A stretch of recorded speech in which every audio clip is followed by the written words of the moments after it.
नमस्कार। मेरी कविता का सुलेख है चिट्ठी।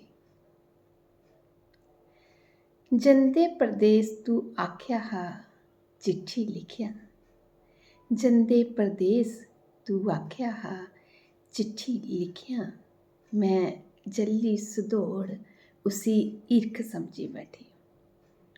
मैं जल्ली सदोड़ उसी ईर्ख समझी बैठी ते परोई दिता ईर्खेंगी शब्दें च। मैं चली सदोड़ उसी ईर्ख समझी बैठी ते परोई दिता ईर्खेंगी शब्दें च। पर तू ते छड़े शब्द कै पढ़े।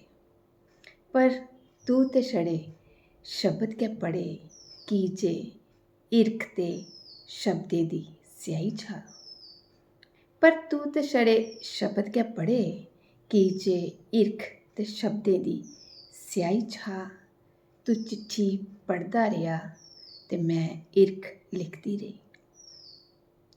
तू चिट्ठी पढ़दा रहा ते मैं ईर्ख लिखदी रही।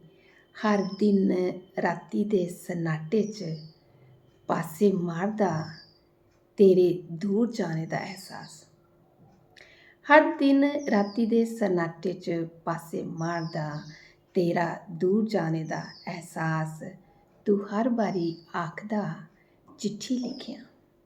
तू हर बारी आखदा चिट्ठी लिखिया। मैं ना समझ लिखदी रही अपना दिल।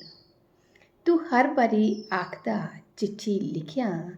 मैं ना समझ लिखदी रही अपना दिल। पर अज तक समझी नहीं सकी। पर अज तक समझी नहीं सकी कि वह काकल दा टुकड़ा हा जां ईर्ख।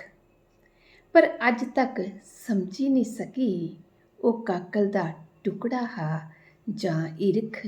जिसी तू पढ़दा हा हर चिट्ठी च। जिसी तू पढ़दा हा हर चिट्ठी च ते मैं लिखदी ही अथरुएं दी स्याही कन्नै। ते मैं लिखदी ही अथरुएं दी स्याही कन्नै। धन्नवाद।